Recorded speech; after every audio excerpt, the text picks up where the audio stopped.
Hello everyone, this is Pradeep Verma, the commerce गुरु। स्वागत है आप सभी का आपके अपने YouTube channel commerce study zone में। तो आज के इस वीडियो में हम डिस्कस करने वाले हैं सीबीएसई के बताए गए टर्म वन के सिलेबस के बारे में for the session 2021-22 in the subject accountancy and business studies for classes 11 and 12। और आप सभी को बताना चाहूँगा कि सीबीएसई ने, जैसा कि आप सभी जानते हैं, सीबीएसई ने साल में 2 बार एग्ज़ाम कंडक्ट कराने के लिए कहा है, स्पेसिफिकली फॉर द सेशन 2021-22, जिसके अकॉर्डिंग नवंबर दिसंबर में होने वाला है term one examination and March and April में होगा टर्म टू एग्जामिनेशन। और टर्म वन एग्जामिनेशन जो नवंबर दिसंबर के मंथ में सीबीएसई कंडक्ट कराएगी, उसके रिगार्ड में सीबीएसई ने कल के डेट में कल यानी यस्टरडे के डेट में सीबीएसई ने हमको ये गाइडलाइंस प्रोवाइड किए हैं regarding the syllabus for term one examination for all the subjects. तो उन्हीं सब के डिटेल्स में आज हम बात करने वाले हैं इस वीडियो में, और साथ साथ ये जानने की कोशिश करेंगे कि according to that what are the various portions और topic deleted from the chapter concern, as well as project work के भी बारे में सीबीएसई ने कुछ गाइडलाइंस दिए हैं। उस प्रोजेक्ट वर्क के गाइडलाइंस के बारे में भी आज के इस वीडियो में डिस्कशन किया जाएगा। तो आइए बिना किसी देरी के स्टार्ट करते हैं आज का ये वीडियो।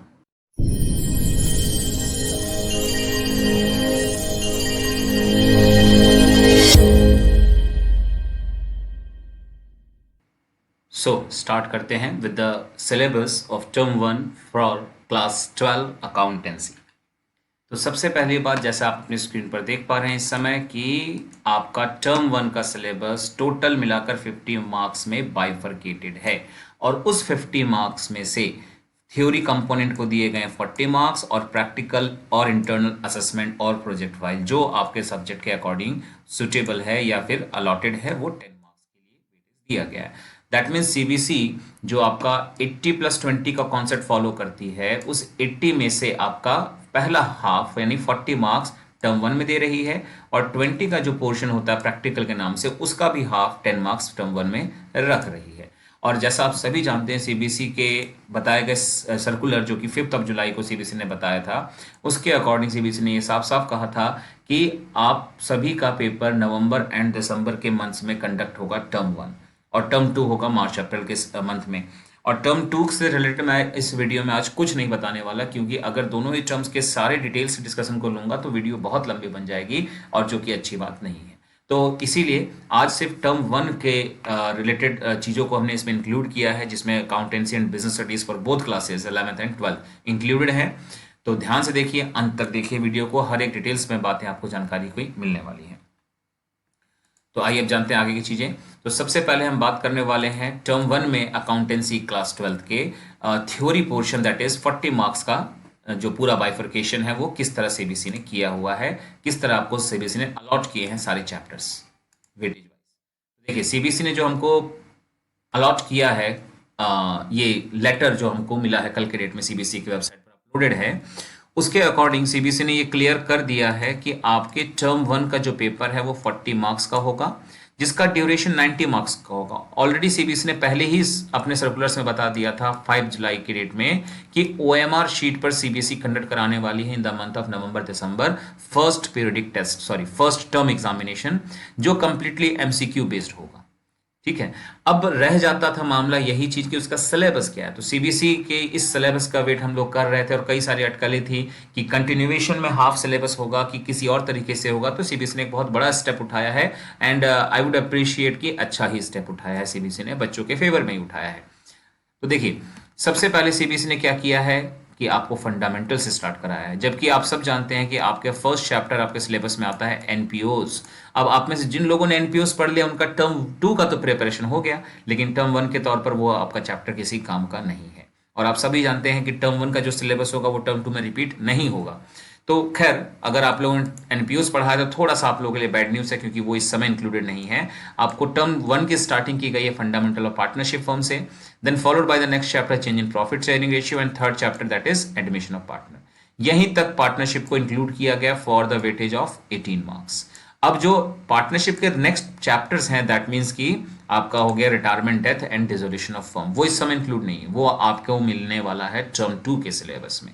ठीक है, देन सीबीसी ने कंपनीज अकाउंट को टच किया और जिसमें दो हिस्से होते हैं, शेयर्स का और एक डिबेंचर्स का। तो शेयर्स को इन्होंने लिया है फॉर 12 मार्क्स एंड डिबेंचर्स का जो भी पोर्शन रहता है वो सीबीसी इंक्लूड कर रही है टर्म 2 में। जैसा मैंने कहा उसके बारे में बात हम आज नहीं करेंगे। तो इस तरह से टोटल पार्ट ए को सीबीसी ने 40 में से वेटेज दिया है 18 प्लस 12 यानी 30 मार्क्स।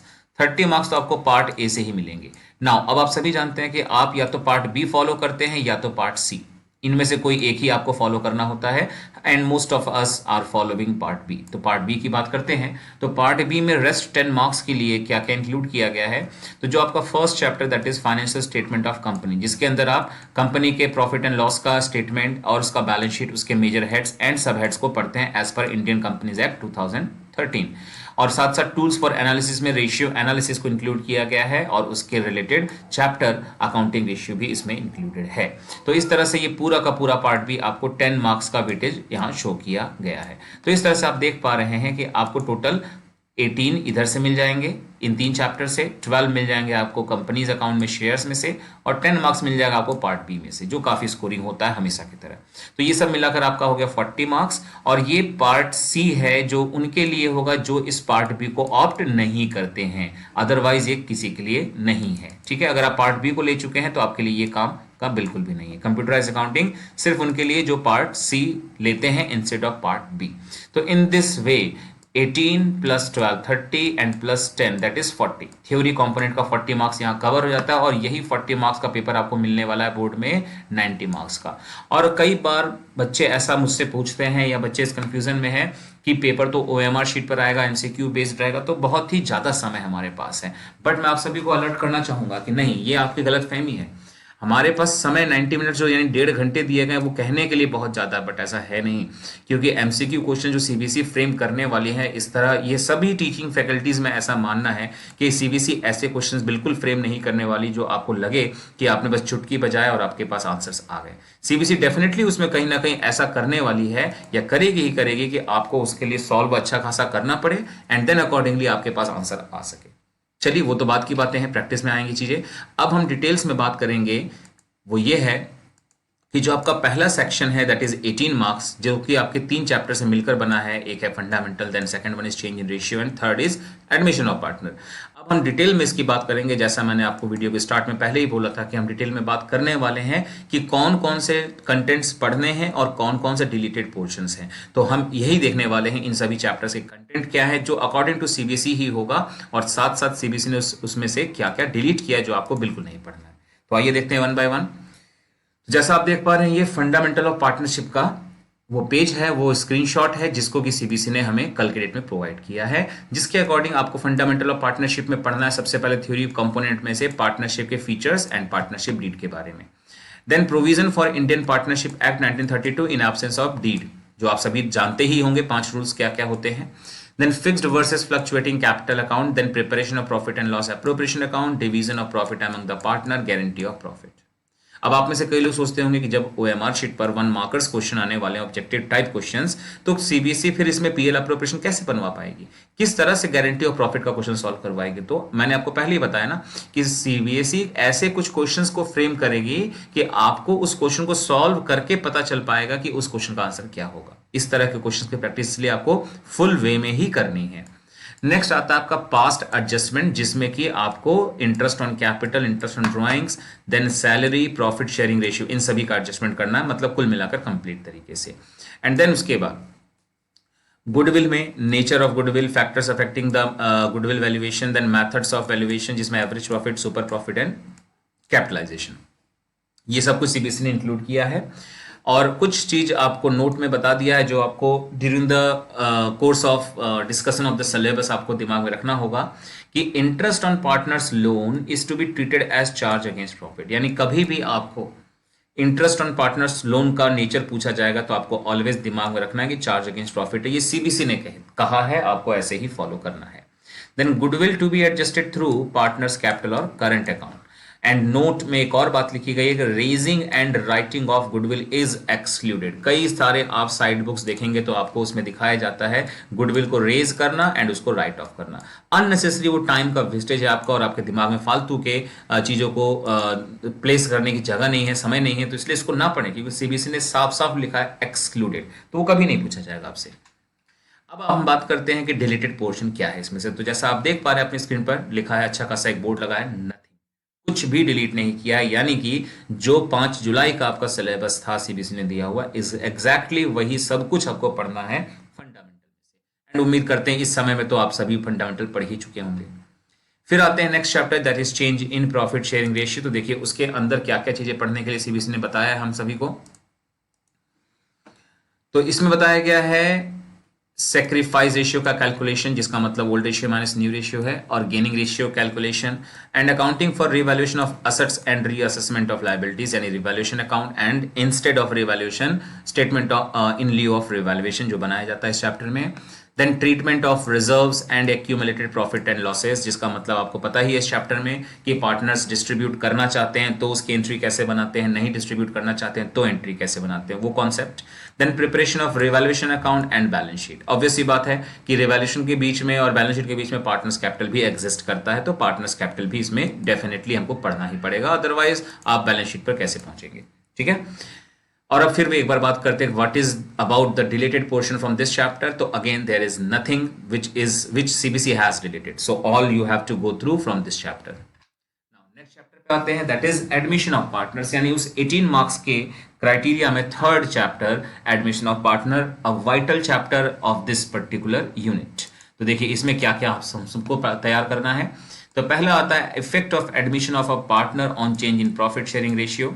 तो सबसे पहले तो कि जैसे ए एक पार्टनर है, बी एक पार्टनर है, दोनों लोग मिलाकर एक फर्म चला रहे थे, इन्होंने सी को ज्वाइन कराया, तो अब ए बी और सी का एक न्यू रेशियो होना चाहिए, वो क्या होगा? तो that means new profit ratio calculation आपको सबसे पहले सीखना है। देन ट्रीटमेंट ऑफ गुडविल सीखना है, treatment of revaluation of assets and reassessment of liabilities, and as you all know कि प्रीवियस चैप्टर में जो रिवैल्यूएशन पढ़ा जाता है सेम टू सेम वही यहाँ पर भी पढ़ते हैं, बट यस उसके मुकाबले काफी कॉम्प्रिहेंसिव वे में, काफी डिटेल में यहाँ पर डिस्कशन किया गया है। Treatment of reserves and accumulated profit, तो आप लोगों को मैं बताना चाहूंगा कि एडमिशन ऑफ पार्टनर्स या पिछले चैप्टर या उसके पिछले चैप्टर से रिलेटेड जो भी कॉन्सेप्ट्स आपको दिखाए जा रहे हैं, ये सारे के सारे कॉन्सेप्ट्स के ऊपर डिटेल में मैं वीडियोस अपने यूट्यूब पर ऑलरेडी अपलोड कर चुका हूं चैनल पर। तो आपको जिस किसी टॉपिक में, जैसे आपको रिवैल्यूएशन अकाउंट बनाने में प्रॉब्लम है तो रिवैल्यूएशन अकाउंट का एक सेपरेट मैंने वीडियो डाला, उसको देखिए। न्यू रेशियो कैलकुलेशन कैसे करते हैं उसके लिए भी सेपरेट पूरी वीडियो पढ़िए, आप जरूर देखिए। उन सभी को आपको मेरे चैनल पर विजिट करना पड़ेगा, आपको सब कुछ मिल जाएगा, अवेलेबल है। रिजर्व्स वगैरह का ट्रीटमेंट कैसे करना है, या स्पेसिफिकली वर्कमैन कंपनसेशन रिजर्व या इन्वेस्टमेंट फ्लक्चुएशन फंड का एक सेपरेट वीडियो आपको मिलने वाला है। तो खैर फिलहाल तो आपके सिलेबस पॉइंट ऑफ व्यू से बात करें तो ये आपके सिलेबस हैं। अब बात फिर एक बार करने वाले हैं कि इस चैप्टर से सीबीएसई ने क्या चीज डिलीट किया है। यहां पर नथिंग नहीं लिख सकते हम, क्योंकि सीबीएसई ने डिलीट डेफिनेटली किया है, और वो चीज डिलीट किया जो इस चैप्टर का सबसे toughest part for the student side माना जाता है, that is adjustments of capital, जिसको कि करने के लिए न्यू रेशियो का इस्तेमाल हमेशा करना पड़ता है। तो ये सीबीएसई ने डिलीट किया है, जिसका मतलब है कि आपको क्या नहीं करना है अब, on the basis of new partners capital का एडजस्टमेंट बिल्कुल नहीं करना है। On the basis of new profit sharing ratio, तो आप सभी अगर पढ़ चुके हो तो मालूम होगा कि कैपिटल एडजस्टमेंट में ये सारे स्टेप्स ही होते हैं। And balance sheet after capital adjustment, तो सीबीएसई ने साफ साफ ये कर दिया है कि जो कैपिटल एडजस्टमेंट का इफेक्ट होता है वो कंप्लीटली हमको नहीं पढ़ना है। दैट मीन्स न्यू पार्टनर के कैपिटल को यूज करके न्यू रेशियो निकाल करके सभी पार्टनर्स का कैपिटल रीएडजस्ट करना in the new ratio, and उसके बेसिस पर उनका नया बैलेंस शीट जो बनता है वो सब कुछ एक्सक्लूडेड है, उसको हमें नहीं गो थ्रू करना है इस चैप्टर से। तो ये एक बड़ा डिलीशन है इस चैप्टर का। नेक्स्ट आते हैं हम 12 मार्क्स के सेक्शन पर। जैसा आप देख पा रहे हैं अपनी स्क्रीन पर, अब 12 मार्क्स का वेटेज है कंपनीज अकाउंट में से, जिसमें इस समय टर्म 1 में शेयर्स को इंक्लूड किया गया है। और अब हम बात करने वाले हैं कि शेयर्स में से क्या क्या चीजें हैं जो हमें पढ़नी है और क्या ऐसा है जो डिलीटेड है। तो ये रहा आपका एक अगेन स्क्रीनशॉट सीबीएसई ने जो दिया था, जिसमें ये बताया गया है कि हमें शेयर्स में क्या क्या पढ़ने हैं। तो पहला देते हैं shares and share capital, nature and its types. तो ये थियोरेटिकल पोर्शन कंप्लीटली स्टार्ट में मिल जाता है आपको। Then accounting for share capital, जिसके अंदर issue and allotment of equity share and preference shares, public subscription of share जिसमें ओवर सब्सक्रिप्शन यानी बेसिकली कहे तो pro rata, under subscription, issue at par, issue at premium. And as you all know कि after the introduction of Companies Act 2013 issue at discount अब नहीं हो सकता, इसलिए वो तो अब हटा ही दीजिए. Then calls in advance and arrears, लेकिन ध्यान रखना है excluding interest, क्योंकि कई ट्यूटर्स या कई जगह बुक्स में आपको देखने को मिलेगा calls in advance and calls in arrear का इंटरेस्ट भी टीचर सिखा देते हैं या बुक्स में दिया होता है, बट आपको इग्नोर करना है क्योंकि सीबीएसई ने इसको इंक्लूड नहीं किया है. Then issue of shares for consideration other than cash, basically कहें तो वेंडर्स का टॉपिक. फिर सीबीएसई ने दिया आपको concept of private placement and employ stock option plan. ध्यान रखना है कॉन्सेप्ट है, यहाँ कोई न्यूमेरिकल नहीं आएगा, सिर्फ ESOP employ stock option plan का मतलब बेसिकली आपको पता होना चाहिए, and private placement of shares के बारे में आपको पता होना चाहिए. देन आता है accounting treatment of forfeiture and reissue of shares. काफी टफेस्ट पार्ट है हमारे सिलेबस का शेयर चैप्टर्स का, बट डेफिनेटली पढ़ना है हमको. Then disclosure of shares capital in the balance sheet, काफी इंटरेस्टिंग टॉपिक है, काफी स्कोरिंग टॉपिक है ये हमारे शेयर्स के चैप्टर से, ये भी फिलहाल सिलेबस का पार्ट है. अब फिर बात करते हैं कि क्या डिलीट किया सीबीएसई ने इसमें से. तो जैसा आप देख पा रहे हैं अपने स्क्रीन पर, कुछ भी डिलीट नहीं किया है, क्योंकि जो हमने अभी अभी देखा है शेयर्स का सिलेबस पूरा, वो कंप्लीट शेयर्स का चैप्टर है, उसमें कुछ भी डिलीट नहीं किया है सीबीएसई ने. तो एक बड़ा चैप्टर है, कंप्लीटली पढ़ना है आपको. फिर आते हैं नेक्स्ट अपने सेक्शन की तरफ, जो 10 मार्क्स यानी 40 में से आखिरी के 10 नंबर का हिस्सा है, वो आपके सामने है, जिसमें कि कुछ 3 चैप्टर आप मान सकते हो. पहला आता है आपका फाइनेंशियल स्टेटमेंट ऑफ कंपनी, जिसके अंदर मेजर हेडिंग्स एंड सब heading statement of profit and loss के और बैलेंस शीट के आपको इंक्लूड किए गए हैं. और देन अकाउंटिंग रेशियो का चैप्टर, जो सबसे बड़ा एक चैप्टर है कह सकते हैं पार्ट बी का, कैश फ्लो से भी बड़ा है ये. तो इन सभी को इंक्लूड किया गया 10 मार्क्स के लिए. और फिर एक बार डिटेल्स में बात करेंगे हम कि इन चैप्टर्स में क्या क्या सिलेबस रखा गया और क्या डिलीटेड है. तो देख सकते हैं आप लोग फाइनेंशियल स्टेटमेंट ऑफ कंपनीज के अंदर क्या क्या पढ़ना है हमको. Statement of profit and loss and balance sheet prescribed form with major headings and sub headings. फिर बोला है नोट में एक्सेप्शनल आइटम्स जैसे कि extraordinary items and profit and loss, वो सब डिसकंटिन्यूड किया गया है, एक्सक्लूडेड है.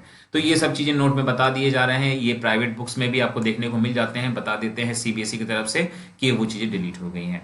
And then financial statement of company analysis का जो चैप्टर नंबर 2 आता है, उसके according objectives, then importance and limitations. यानी ये जो आप पूरा का पूरा सिलेबस देख रहे हैं, ये आपके पार्ट बी का चैप्टर 1 प्लस चैप्टर नंबर 2 है. ठीक है ना, 2 चैप्टर्स को मिला करके ये एक साथ दिया गया है.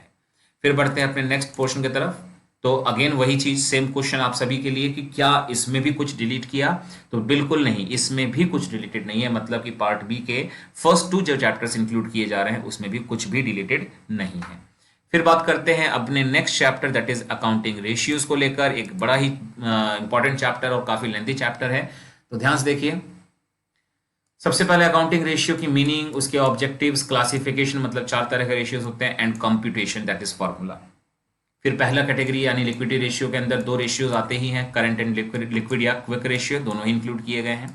देन सेकंड कैटेगरी आती है आपके सॉल्वेंसी रेशियो की, जिसके अंदर डेट इक्विटी रेशियो लिया गया है, total assets to debt ratio and proprietary ratio and last interest coverage ratio. तो लिक्विडिटी रेशियो में 2 आते हैं, दोनों ले लिए. सॉल्वेंसी रेशियो में 4 आते हैं, चारों ले लिए. अभी तक तो कुछ डिलीट नहीं दिख रहा है आपको. देन एक्टिविटी और टर्नओवर रेशियो, जिसमें आता है inventory turnover ratio, trade receivable turnover ratio, trade payables turnover ratio and working capital turnover ratio. तो इसमें भी 4 ही रेशियो आते हैं और चारों के चारों रेशियो आपको दिख रहे हैं कि इस लिस्ट में मौजूद है. एंड लास्ट आपका आता है इनकम रेशियो या प्रॉफिटेबिलिटी रेशियो, जिसके अंदर ग्रॉस प्रॉफिट रेशियो दिखाई दे रहा है, ऑपरेटिंग रेशियो दिखाई दे रहा है, ऑपरेटिंग प्रॉफिट रेशियो दिखाई दे रहा है, नेट प्रॉफिट रेशियो भी दिखाई दे रहा है, और रिटर्न ऑन इन्वेस्टमेंट. तो इस कैटेगरी में 5 रेशियोज आते हैं और पांचों के पांचों आपको दिखाई दे रहे हैं. तो आप कंक्लूड खुद भी कर सकते हैं कि इस तरह से इसमें कुछ भी सीबीएसई ने डिलीट नहीं किया है. तो रेशियो का चैप्टर भी आपको कंप्लीटली पढ़ना है. तो ये तो हो गया हमारे क्लास 12 के अकाउंटेंसी के थ्योरेटिकल पोर्शन 40 का पूरा डिटेल एक्सप्लेनेशन. अब हम बात करेंगे अकाउंटेंसी के 10 मार्क्स के प्रोजेक्ट के बारे में. तो देखिए सीबीएसई ने ये आपको क्राइटेरिया दिया है उसी पीडीएफ के अंदर कि जो 20 में से 10 मार्क्स का होगा टर्म 1 का प्रोजेक्ट या प्रैक्टिकल फाइल आपका या इंटरनल असेसमेंट, जो भी आपके सब्जेक्ट में लागू होता है. अकाउंटेंसी के लिए आप सभी जानते हैं प्रोजेक्ट फाइल है बेसिकली. तो उसमें 3 हिस्से होते आए थे पहले भी और अब भी. एक तो रिटन टेस्ट, एक प्रैक्टिकल और एक वाइवा. तो जिसमें से रिटन टेस्ट 12 मार्क्स का होता था, उस 12 को सीबीएसई ने बाइफरकेट कर दिया. टर्म 1 के लिए 6 नंबर और टर्म 2 के लिए भी 6 नंबर, यानी इस समय 6 नंबर आपको रिटन टेस्ट के तौर पर देने होंगे. प्रैक्टिकल फाइल्स में सीबीएसई ने पहले 4 नंबर रखे थे, उसको भी सीबीएसई ने 2 बराबर हिस्सों में बांट दिया टर्म्स के अकॉर्डिंग. तो 2 नंबर आ गया प्रैक्टिकल फाइल में. और ऑब्वियस सी बात है 2 फाइल नहीं बनेंगे, एक ही फाइल बनेगा. लेकिन टर्म 1 तक जितना कंटेंट तैयार करना है, करवाना है, उतने के बेसिस पर 2 मार्क्स का असेसमेंट होगा। और वाइवा की बात जब करते हैं तो वाइवा में आपको 2 नंबर मिलेगा, जबकि आपके फुल सिलेबस में से 20 में से 4 नंबर का वाइवा होता था, तो उसको भी सीबीएसई ने दोनों टर्म्स में बांट दिया इक्वली। तो टर्म 1 के लिए मिल गया 2 नंबर, और इन सबको मिलाने पर हो जा रहा है आपका 10 मार्क्स का कोटा कंप्लीट। तो इस तरीके से आपको टर्म 1 में प्रोजेक्ट तो पूरा नहीं करना है, ये तो क्लियर सीबीएसई ने लिखा है कि पूरे सेशन में एक ही प्रोजेक्ट बनेगा, बट उस प्रोजेक्ट को हिस्सों में बांट लीजिए, टर्म 1 का एक हिस्सा, टर्म 2 का हिस्सा। टर्म 1 तक के प्रोग्रेस का ये रिपोर्ट होगा या उसका असेसमेंट होगा, जिसको 10 नंबर में टीचर्स आपका असेसमेंट करेंगे, और उसके बेसिस पर आपको 10 में से जितने मार्क्स मिलने होंगे सो मिलेंगे। तो ये था आपका अकाउंटेंसी क्लास 12 का हर एक पहलू, पूरे 50 नंबर का डिटेल एक्सप्लेनेशन। अब हम बात करेंगे in the same way class 11th के अकाउंटेंसी का, कि उसमें सीबीएसई ने कहां कहां क्या डिलीट किया है और क्या क्या इंक्लूड किया है, और हमारा सिलेबस में कौन कौन से चैप्टर आने वाले। तो ये चीज तो खैर सीबीएसई ने सबके लिए कॉमन ही रखा है कि टर्म 1 के टोटल वेटेज है 50 मार्क्स, जिसमें से थ्योरी होगा 40 और प्रैक्टिकल होगा 10 मार्क्स। फिर टर्म 1 के अकाउंटेंसी क्लास 11 के थ्योरी पे आते हैं, दैट इज 40 मार्क्स का बाइफर्केशन। तो ये है आप जो देख रहे हैं अपने स्क्रीन पर, सीबीएसई के द्वारा दिया गया क्लास 11 का कोर्स स्ट्रक्चर या करिकुलम, जो 40 मार्क्स के लिए कैरी करता है। टर्म 1 के लिए सिर्फ एमसीक्यू बेस्ड क्वेश्चंस होंगे और 90 मिनट्स, यानी वो बेसिक चीजें सब कुछ सेम है। और 40 मार्क्स का डिवीजन कुछ इस तरह किया है सीबीएसई ने 2 हिस्सों में, एक 12 मार्क्स का हिस्सा और एक 28 मार्क्स का। 12 मार्क्स के हिस्से में 2 चैप्टर रखे हैं, अब कहने के लिए 2 चैप्टर्स हैं, असलियत में इसमें क्या क्या पढ़ना है वो तो डिटेल में जानेंगे हम। तो एक तो आएगा उसमें आपका इंट्रोडक्शन ऑफ टू अकाउंटिंग, और दूसरा आएगा थ्योरी बेस्ड अकाउंटिंग। कुल मिलाकर इसको कंप्लीटली थियोरिटिकल पोर्शन मान ले तो ज्यादा अच्छा होगा। तो 40 में से 12 मतलब 30% आपके थ्योरी का पोर्शन यहां पर आ जाता है, एंड रेस्ट 28 मार्क्स आपके न्यूमेरिकल पोर्शंस का हिस्सा है, अकाउंटिंग प्रोसेस का हिस्सा, जिसमें recording of business transactions, BRS, bank reconciliation statement, depreciation, provision and reserve, जो अगेन एक थ्योरेटिकल चैप्टर है, इस तरह से बांटा हुआ है। और थ्योरेटिकल पोर्शन क्लास 11th में ज्यादा एग्जिस्ट करता है, वो आपके सामने है, उसका रीजन आपके सामने है। अब आइए फिर एक बार डिटेल्स में हम बात करेंगे कि चैप्टर वाइज कहां पर क्या क्या इंक्लूड है, क्या क्या हमें नहीं पढ़ना है। तो पहले हम बात कर रहे हैं अपने 12 मार्क्स के पोर्शन के लिए, जिसमें आपको पढ़ना है introduction to accounting as well as theory base of accounting. तो ये रहा आपका इंट्रोडक्शन ऑफ अकाउंटिंग का detail of list of content. तो देखिए ये रहा आपका अकाउंटिंग का कॉन्सेप्ट, उसके objectives, advantage, limitations, types of accounting information, users of accounting information and their needs, qualitative characteristics of accounting information, role of accounting in business. ये पूरा देखेंगे आप तो आपको समझ में आ गया होगा। चैप्टर 1 में तो कुछ भी चीज डिलीट या हटाया नहीं दिखाई दे रहा, सब कुछ तो है। फिर चैप्टर 2 जो आपके बुक्स में दिखाई देता है, जिसका नाम है बेसिक अकाउंटिंग टर्म, जो बेसिकली इंट्रोडक्शन टू अकाउंटिंग के अंदर का ही एक पार्ट है। उसके अंदर बोला गया है कि बिजनेस के ट्रांजैक्शंस की मीनिंग, कैपिटल अकाउंट क्या होता है, ड्राइंग्स क्या है, लायबिलिटीज क्या है, non current and current liabilities क्या है, एसेट्स क्या है, नॉन करंट एसेट्स या करंट एसेट्स क्या है, फिक्स एसेट्स में टेंजिबल और इंटेंजिबल एसेट्स क्या है, एक्सपेंडिचर में कैपिटल और revenue expenditure, expenses, income, profit, gain, loss, purchase, sales, goods, stock, debtors, creditors, vouchers, discount जिसमें ट्रेड एंड कैश डिस्काउंट, सब। तो अगेन आप देखें तो बेसिक अकाउंटिंग टर्म्स का जो चैप्टर है उसमें भी आपको कुछ भी हटा हुआ नहीं दिखाई दे रहा है, सब कुछ यहाँ पर ऑलरेडी सीबीएसई ने इंक्लूड किया हुआ है।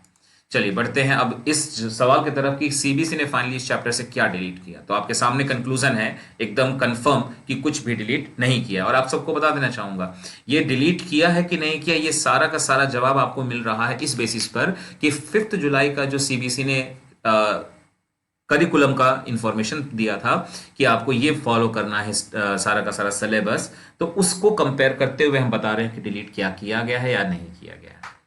फिर आते हैं नेक्स्ट पोर्शन में, जिसमें था थ्योरी बेस्ड अकाउंटिंग। बेसिकली कहें तो ये 3rd चैप्टर हमारा है, जिसके अंदर आता है fundamental of accounting, assumption, GAAP, generally accepted accounting principle, उसके कॉन्सेप्ट, ज्यादा नहीं बस concept, business entity concept, money measurement concept, going concern, accounting period, cost concept, dual aspect, revenue recognition, matching, full disclosure, consistency, conservatism, materiality and objectivity, ये सारे के सारे आपके principles, concepts, ये सब चीजें हैं। देन सिस्टम ऑफ अकाउंटिंग, जिसमें से बेसिस ऑफ अकाउंटिंग में कैश एंड एक्रूवल बेसिस आ गए, accounting standard, applicability in Indian AS accounting standard, and then goods and service tax, जिसमें characteristics of GST as well as objective of GST को हमें पढ़ना है। तो ये आपका अगेन कंप्लीट थियोरेटिकल पोर्शन है। एंड फिर एक बार जानने की कोशिश करेंगे कि इसमें क्या डिलीट किया, तो जवाब फिर वही है, कुछ भी डिलीटेड नहीं है। और 11th के बच्चों के साथ ज़्यादातर तो मायूसी ही दिखाई देने वाला है। एक तो सिलेबस भी लेट में शुरू होता है क्योंकि एडमिशन ही लेट होते हैं, एज वेल एज जो पोर्शन ऑफ डिलीशन है वो भी ना के बराबर है। ये फैक्ट है। अभी आपके सामने सारा कंक्लूजन मैं रख देने वाला हूँ, आप खुद भी जज कर पाएंगे। अब एक काफी बड़ा portion 70% of the total weightage, 40 का 70% मतलब आपका हो जाता है 28 मार्क्स। 28 मार्क्स को सीबीएसई ने बाइफरकेट किया recording of business transactions, BRS, depreciation, provision and reserve, इन 4 हिस्सों में। और अब डिटेल में फिर बात करने वाले हैं कि इन चारों में क्या क्या इंक्लूडेड है और क्या हमें नहीं पढ़ना है। देखिए, तो पहले आते हैं इस हिस्से पर, आइए डिटेल में जानेंगे। अब recording of business transaction, vouchers and transaction, source document and vouchers, preparation of vouchers, accounting equation, उसके approach, meaning and analysis, rules of debit and credit, यानी बेसिकली कहें तो golden rule and American approach. Then recording of business transaction, books of original entry जिसमें journal आता है आपका। देन special purpose subsidiary books के अंदर कैश बुक आ गया आपका, जो एज अ सेपरेट चैप्टर आपको पढ़ना ही होता है। Purchase book, other subsidiary books में आते हैं sales book, purchase return book and sales return book. ये सब कुछ आप लोगों को पढ़ना है। और including trade discount, freight and cartage expenses for simple GST calculation, यानी आपको ये जो अदर सब्सिडरी बुक्स दिख रहे हैं इनके अंदर इन सब के कॉलम आपको यूज करने होंगे जीएसटी कैलकुलेशन के साथ। देन लेक्चर, लेक्चर का फॉर्मेट, उसमें पोस्टिंग कैसे होती है, जर्नल एंड सब्सिडरी बुक्स को देख करके, एंड बैलेंसिंग ऑफ लेक्चर कैसे किया जाता है, ये सब कुछ आपको पढ़ना है। यानी फिर एक बार आप देखेंगे तो आपको लगेगा कुछ भी डिलीटेड नहीं है, यानी बिल्कुल कंफर्म कि कुछ भी डिलीट इसमें से भी सीबीएसई ने नहीं किया है। अब आते हैं next, bank reconciliation statement.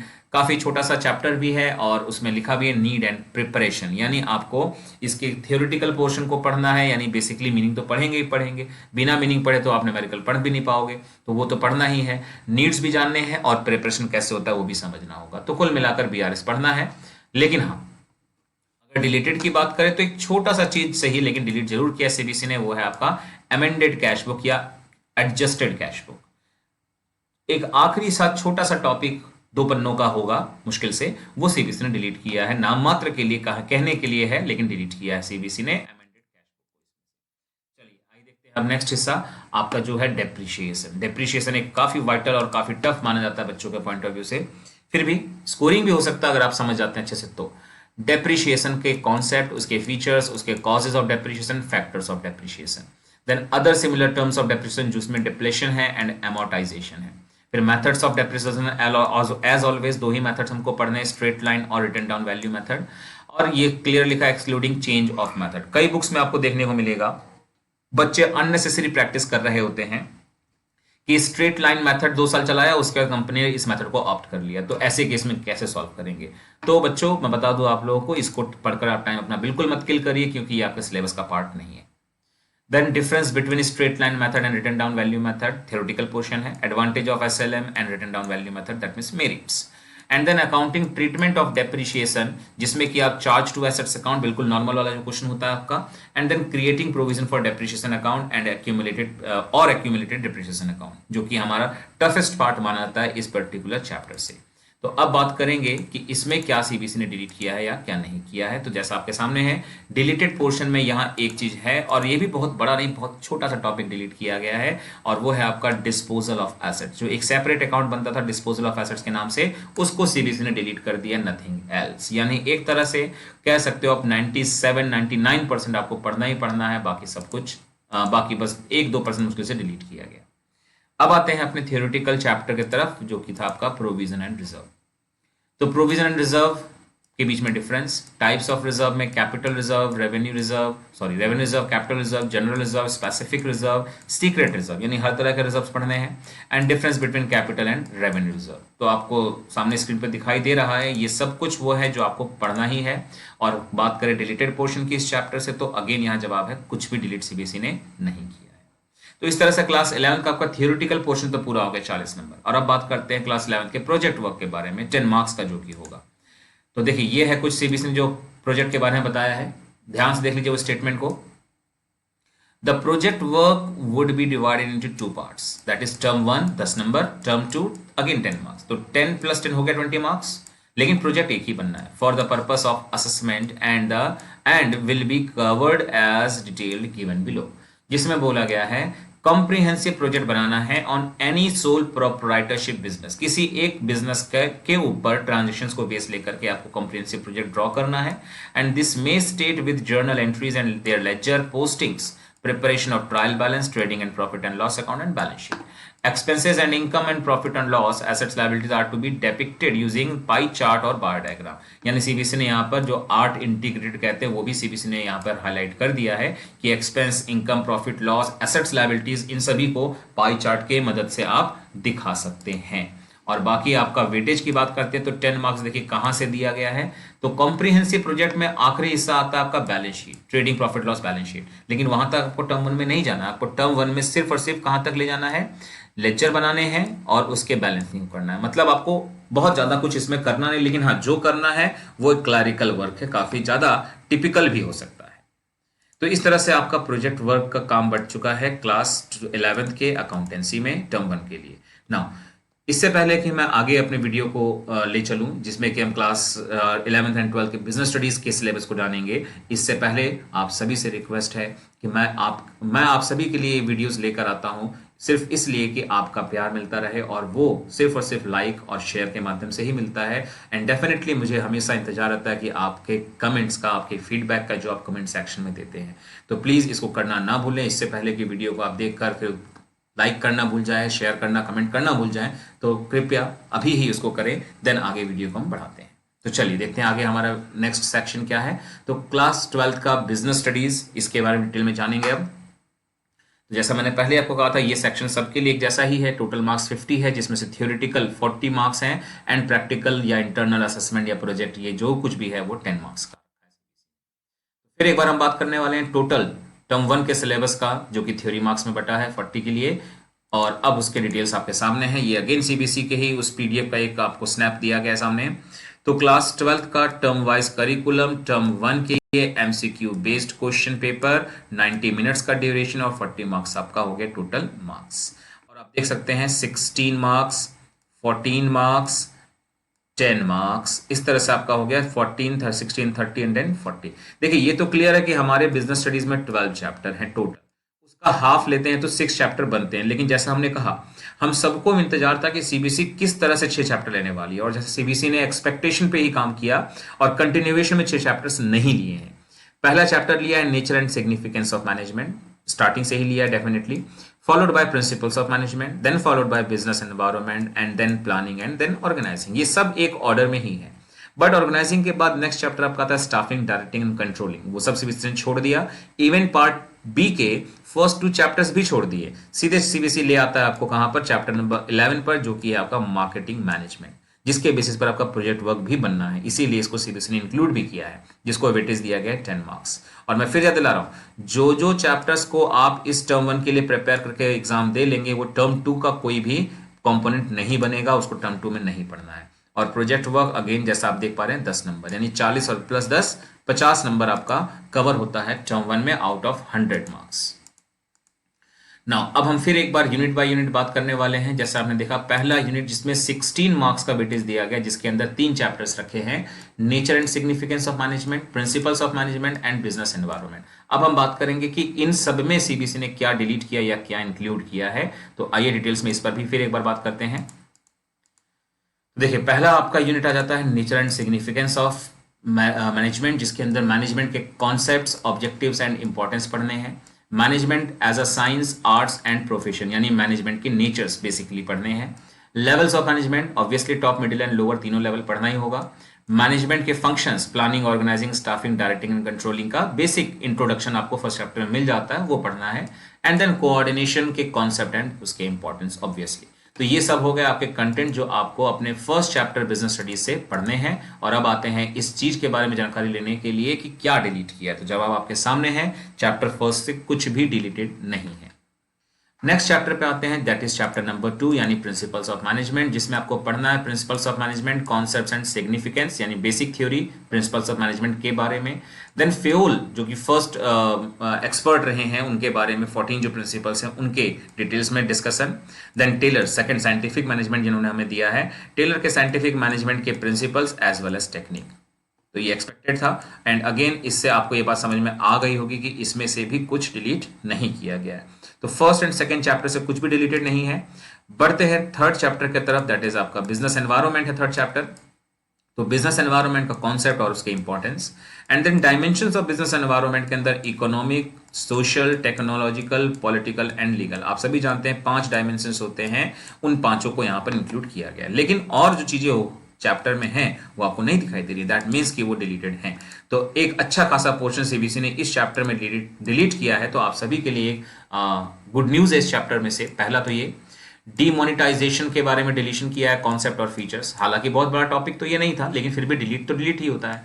Second chapter में impact of government policy changes on business with special reference to LPG, that is liberalization, privatization and globalization। यानी बिजनेस एनवायरनमेंट में डायमेंशंस ऑफ बिजनेस एनवायरनमेंट के बाद जो कुछ भी आपका प्रिंटेड पोर्शन है वो सब कुछ डिलीटेड है, आपको उन चीजों के बारे में कुछ नहीं पढ़ना है। तो अच्छा खासा चैप्टर शॉर्ट हो चुका है, आपके लिए काफी इजी हो चुका है। अब हम बात करेंगे नेक्स्ट वेटेज यानी 14 मार्क्स की तरफ, जिसके लिए हमारे 2 चैप्टर्स बाइफरकेटेड है और वो है प्लानिंग और ऑर्गेनाइजिंग। तो बहुत ही सिंपल चैप्टर्स हैं और 14 मार्क्स तो बिल्कुल हम यही कहेंगे कि स्कोरिंग पोर्शन है आपके लिए। तो पहले हम बात करते हैं प्लानिंग के लिए। तो देखिए प्लानिंग के चैप्टर में क्या क्या पढ़ना है आपको, प्लानिंग का कॉन्सेप्ट, उसके इंपॉर्टेंस और limitations, and then planning process undoubtedly बिल्कुल पढ़ना था। लेकिन ये क्या, हम तो यहाँ देख रहे हैं कि एक चीज गायब है। तो दैट मीन्स अगेन आपके लिए गुड न्यूज है, वो ये है कि कुछ पोर्शंस डिलीट किए हैं इस चैप्टर में से भी। और वो क्या है, टाइप्स ऑफ प्लान, जिसके अंदर सिंगल यूज और स्टैंडिंग प्लान आपने पढ़ा था। बहुत ही ज्यादा कंफ्यूजिंग टॉपिक्स हैं, उसको सीबीसी ने आपके लिए डिलीट कर दिया है, जिसके अंदर ऑब्जेक्टिव्स हैं, स्ट्रेटेजी है, policy, procedure, method, rule, budget and programme, ये सब कुछ सीबीसी ने डिलीट कर दिया। यानी अगेन प्लानिंग का चैप्टर आपके लिए बहुत ही ज्यादा स्कोरिंग और इजी बन चुका है। अब बात करते हैं अपने next chapter that is organizing के लिए। तो ऑर्गेनाइजिंग में आपको क्या पढ़ना है, तो concept and importance, then organizing process को पढ़ना है, देन स्ट्रक्चर्स ऑफ ऑर्गेनाइजेशन जिसमें फंक्शनल और डिविजनल दोनों पढ़ने हैं, देन डेलीगेशन जिसके अंदर concept, elements of delegation and its importance, then decentralization का कॉन्सेप्ट और उसके भी इंपॉर्टेंस। तो काफी कुछ है जो इसमें पढ़ना है और कहीं ना कहीं कुछ चीजें जरूर हैं जो हमको यहाँ डिलीट कर दिया इन्होंने। तो आइए देखें क्या है वो चीज, बहुत ज्यादा तो नहीं फिर भी कुछ डिलीट जरूर किया है। फॉर्मल एंड इनफॉर्मल ऑर्गेनाइजेशन के कॉन्सेप्ट्स को, यानी कुल मिलाकर आपको सिलेबस में अपना फॉर्मल और इनफॉर्मल ऑर्गेनाइजेशन नहीं पढ़ना है। तो ठीक है, बहुत तो नहीं फिर भी डिलीट किया है इस चैप्टर में से भी। अब हम आते हैं अपने लास्ट पोर्शन की तरफ, जिसको 10 मार्क्स का वेटेज प्रोवाइड किया है सीबीसी ने, दैट इज मार्केटिंग मैनेजमेंट। तो अब ये रहा आपका सिलेबस, काफी बड़ा चैप्टर है, आप सभी जानते हैं इसके बारे में, फाइल भी बनना है इसके बेसिस पर। तो मार्केटिंग के बारे में पढ़ना है, उसका concept, functions and philosophies, product, price and standard, then marketing mix, उसके कॉन्सेप्ट और एलिमेंट्स, देन प्रोडक्ट, ब्रांडिंग, उसके अंदर ब्रांडिंग, लेबलिंग और पैकेजिंग एंड सभी के concepts obviously, then price, price के अंदर concept, factor determining price, then physical distribution का only concept, and then promotion के अंदर में कॉन्सेप्ट एंड एलिमेंट, जिसके अंदर एडवर्टीजमेंट है, पर्सनल सेलिंग है, सेल्स प्रमोशन है एंड पब्लिक रिलेशन है। इतना सारा कुछ आपको दिया गया है। अब हम जानेंगे इसमें क्या डिलीट किया है। तो सीबीसी ने ज्यादा तो नहीं डिलीट किया, लेकिन एक चीज जरूर डिलीट किया है, फिजिकल डिस्ट्रीब्यूशन के अंदर components of and channels of physical distribution.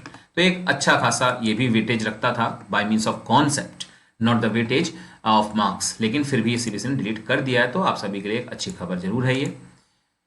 तो बिजनेस स्टडीज का थियोरेटिकल 40 मार्क्स का तो डिस्कशन हो चुका है। अब हम बात करते हैं 10 मार्क्स के प्रोजेक्ट के बारे में, यहाँ क्या डिटेल सीबीसी ने प्रोवाइड किए हैं। तो देखिए आपके स्क्रीन पर जैसा आप देख पा रहे हैं, term wise assessment of project work, जिसमें कि project work has broadly the following phases, synopsis, initiation, data collection, data analysis and interpretation, conclusion.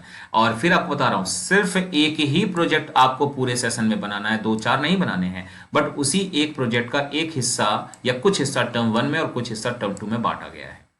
The aspect of the project work to be covered by the student can be assessed during the 2 terms। ये हो गया CBC का common statement project के बारे में for both the term. अब हम देखते हैं टर्म 1 के बारे में क्या है। देखिए आपका एक अच्छा खासा बाइफर्केशन दिखाई दे रहा होगा आपको। The teacher will assess the progress of the project, ध्यान देखिए progress of the project term 1 के लिए और 10 मार्क्स के लिए कैसे। तो मंथ भी इंडिकेट किए सीबीएसई ने, जुलाई सितंबर, अक्टूबर नवंबर एंड अक्टूबर नवंबर अगेन। तो जुलाई सितंबर के मंथ में बोला गया है instructions about project guidelines, background reading, discussion on the theme and selection of the final topic, initiation और सिनॉप्सिस, ये सब कुछ करवाना है बच्चों के साथ मिल करके। असेसमेंट कैसे करना है वो रूब्रिक्स दे दिए जो टीचर्स के काम के लिए हैं, आप लोगों के काम का वो चीज़ बिल्कुल नहीं है। हाँ, लेकिन टीचर्स आपको गाइड जरूर करेंगे कि आपको ये सब कुछ करने हैं, जिसके बेसिस पर हम असेसमेंट देंगे 5 नंबर का। देन उसके बाद आता है planning and organising of your project, जिसमें forming and action plan, feasibility और baseline study, updating, modifying the action plan, data collection and again teachers के लिए रूब्रिक्स दिए गए जिसके बेसिस पर वो आपको 5 नंबर में असेस करेंगे। इस तरह से आपको टोटल 10 मार्क्स में असेस किया जाएगा टर्म 1 के लिए, और ये मिड टर्म असेसमेंट कौन करेगा? इंटरनल एग्जामिनर खुद करेगा। ठीक है, सब कुछ एकदम क्रिस्टल क्लियर सीबीएसई ने बता दिया, बहुत कॉम्प्रिहेंसिव हमें बताया, तो कुछ भी चीजें हिडन ही नहीं है आपके पास। क्लास 12 का मामला खत्म हो गया, अकाउंट्स एंड बीएसटी दोनों। अब हम आते हैं क्लास 11 के बिजनेस स्टडीज की तरफ, जिसमें फिर एक बार वही आपके सामने स्क्रीन पर है कि टोटल 50 में से 40 मार्क्स का थ्योरी कंपोनेंट है और 10 नंबर का आपका प्रैक्टिकल है या प्रोजेक्ट है। और अब हम बात करेंगे अपने थ्योरी के 40 मार्क्स के डिटेल डिस्कशन के बारे में, जो आपके स्क्रीन पर है, और ये अगेन सीबीएसई ने खुद दिया है, वो आपका स्क्रीनशॉट है उसी का। तो क्लास 11 सेशन 21-22 के लिए टर्म वाइज करिकुलम 40 मार्क्स का, 90 मिनट्स का ड्यूरेशन, टर्म 1 के लिए एमसीक्यू बेस्ड। ठीक है, 16 सेम, देखिए वेटेज तो वही रखे हैं, 16, 14 एंड 10 सेम वही 12 का ही वेटेज रखा गया है। और उस 16 के वेटेज में रखे हैं 2 चैप्टर्स इन्होंने, जिसमें से एक है evolution and fundamentals of business, second is form of business organization. 14 में भी 2 चैप्टर्स रखे गए हैं, public, private and global enterprise and business services. 10 marks के लिए भी 2 चैप्टर रखे हैं, emerging modes of business and social responsibilities. All in all 6 chapters आपके टोटल सिलेबस में है टर्म 1 के लिए, टोटल फॉर 40 मार्क्स। तो अच्छा खासा सिलेबस है, ऐसा नहीं कि कम कह सकते हैं, क्योंकि हमारे जो स्टार्टिंग के 2-3 चैप्टर्स है उसमें काफी कुछ चीजें हैं जो पढ़नी होंगी आपको। तो अब आइए हम बात करेंगे पहले डिवीजन यानी 16 मार्क्स की तरफ, जिसके अंदर evolution of and fundamentals of business and forms of business organization नाम के 2 चैप्टर्स का डिटेल हम जानेंगे।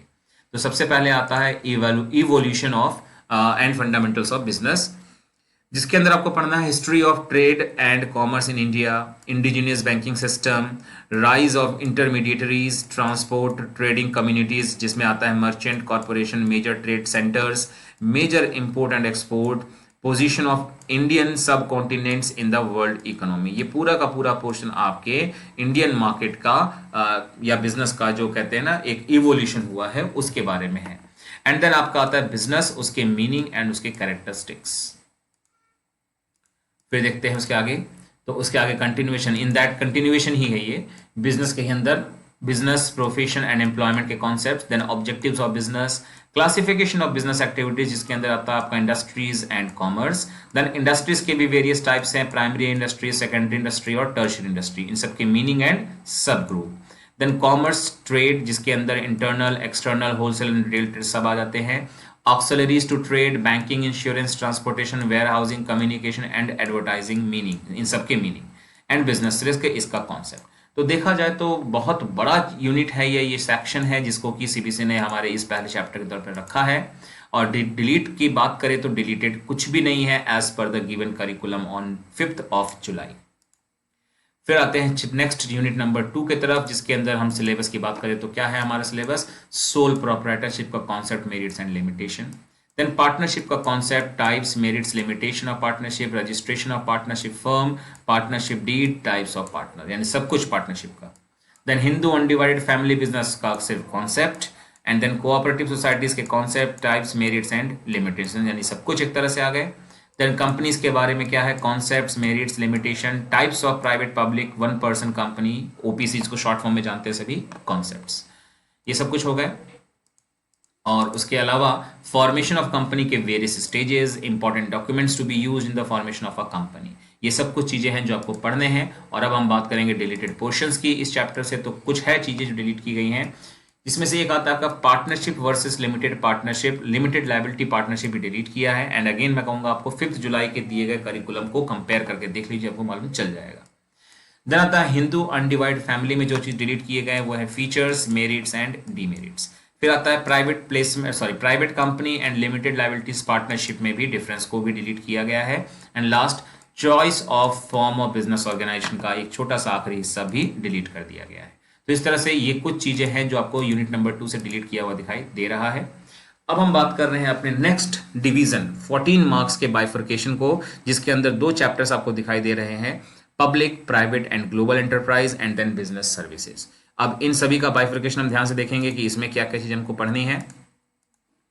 तो public, private and global enterprise के अंदर public sector, private sector enterprise, उसके concepts, forms of public sector enterprise, departmental undertaking, statutory corporations and government companies, ये सब कुछ हमको पढ़ना है। और अब बात करते हैं इसमें डिलीटेड पोर्शंस के बारे में। तो ये रहा आपके सामने वो लिस्ट जिसमें डिलीटेड पोर्शन आपको दिखाई दे रहा होगा। ग्लोबल एंटरप्राइज कंप्लीटली डिलीटेड है, features, merits and it's demerits. Joint venture भी डिलीटेड है, एंड पब्लिक प्राइवेट पार्टनरशिप, जिसको हम बेसिकली जानते हैं इस टर्म से PPP, इसके कॉन्सेप्ट को भी सीबीएसई ने डिलीट कर दिया। तो काफी इजी चैप्टर हो जाता है आपके लिए, स्कोरिंग हो जाता है क्योंकि कम पढ़ना पड़ेगा इसमें आपको। नेक्स्ट चैप्टर के लिए आते हैं जो कि आपका है बिजनेस सर्विसेज, जिसके अंदर पढ़ना है बिजनेस सर्विसेज की मीनिंग, टाइप्स। बैंकिंग के अंदर पढ़ना है types of bank and account, saving account, current account, recurring deposits account, fixed deposits account, multiple option deposit account, ये सब कुछ पढ़ना है। Banking services with particular reference to bank draft, bank overdraft, cash credit, e banking की meaning, उसके types of digital payments. And insurance के अंदर principles, various principles जो आते हैं, then types of insurance, life insurance, health insurance, fire insurance and marine insurance and सबके concepts. ये सब कुछ आपको पढ़ने होंगे इस पर्टिकुलर यूनिट या चैप्टर के अंदर। और अब बात करते हैं डिलीटेड पोर्शन। तो जैसा आप देख पा रहे हैं कुछ भी डिलीटेड इस सिलेबस इस चैप्टर में से नहीं है। और बढ़ते हैं अपने आखिरी 10 मार्क्स के वेटेज की तरफ, जिसमें कि 2 चैप्टर फिर एक बार इंक्लूड किए गए हैं, जिसमें से एक है emerging modes of business, social responsibilities of business and business ethics. 2 chapters हैं जिसमें से ये एक चैप्टर है और ये मिला करके एक चैप्टर है। और अब फिर जानेंगे एक बार कि इन चैप्टर्स में से क्या क्या चीजें हैं जो पढ़नी है और क्या डिलीटेड है। तो इमर्जिंग मोड्स ऑफ बिजनेस में आता है आपका E business, concept, scope and benefit. और अब बात करेंगे डिलीटेड पोर्शन। तो जैसा आपके स्क्रीन पर दिखाई दे रहा है आपको इस समय, डिलीटेड पोर्शन में एक चीज है बीपीओ यानी कि बिजनेस प्रोसेस आउटसोर्सिंग, उसके कॉन्सेप्ट्स, उसके नीड्स और उसके स्कोप, ये सब चीजें डिलीट हो गई है, आपको नहीं पढ़ना है इस चैप्टर में से। तो काफी स्कोरिंग चैप्टर है क्योंकि बहुत छोटा चैप्टर है। अब आते हैं social responsibilities and business ethics नाम का चैप्टर जो आपका नेक्स्ट है एंड लास्ट है टर्म 1 के लिए। उसमें है concept of social responsibility, cases for social responsibilities, responsibility towards owner investors, consumers, employees, governments and community, and role of business in environment protection। ये सब कुछ है जो आपको पढ़ना है। और अब हम बात करेंगे कि इसमें से भी डिलीटेड है तो क्या है। तो एक आखिरी का छोटा सा हिस्सा डिलीट कर दिया गया, बिजनेस एथिक्स का कॉन्सेप्ट और उसके एलिमेंट्स को, यानी बिजनेस एथिक्स के बारे में हमें कुछ भी नहीं पढ़ना है। तो इन दिस वे 40 नंबर का जो पूरा बाइफर्केशन था वो पूरा हो जाता है। और अब रह जाता है प्रोजेक्ट के बारे में डिस्कशन। तो बताना चाहूंगा जो आप इस समय देख रहे हैं अपने स्क्रीन पर, ये बिल्कुल वही प्रोजेक्ट का डिटेल है जो आपने क्लास 12 का देखा। सीबीएसई ने साफ साफ लिखा है क्लास 12 का जो गाइडलाइंस है वही सेम गाइडलाइन क्लास 11 के लिए भी है, लेकिन डेफिनेटली उसका जो वर्क है प्रोजेक्ट का वो तो टीचर ही आपको देगा जो क्लास 11 के सिलेबस के अकॉर्डिंग होगा। तो इसीलिए वो तो टीचर के असाइनमेंट पे जाता है, लेकिन जो वे ऑफ डूइंग है, असेसमेंट का तरीका है, वो कंप्लीटली क्लास 12 से ही मिलता जुलता है, उसमें कुछ भी अलग नहीं है। तो ये था वीडियो आज का जिसमें हमने डिटेल में डिस्कशन किया about term 1 examination, syllabus, related portion and हर एक चीज जो आपको जानना जरूरी है। और उम्मीद करता हूं कि मेरा ये एफर्ट्स आप सभी को पसंद आया होगा। और अगर ये वीडियो आपको अच्छी लगी हो तो जरूर लाइक करें, शेयर करें, अपने कमेंट्स, अपने फीडबैक को कमेंट सेक्शन में जरूर दें और साथ ही साथ इस वीडियो को अपना प्यार जरूर दिखाएं। तो मिलते हैं अपने नेक्स्ट वीडियो में, तब तक के लिए टेक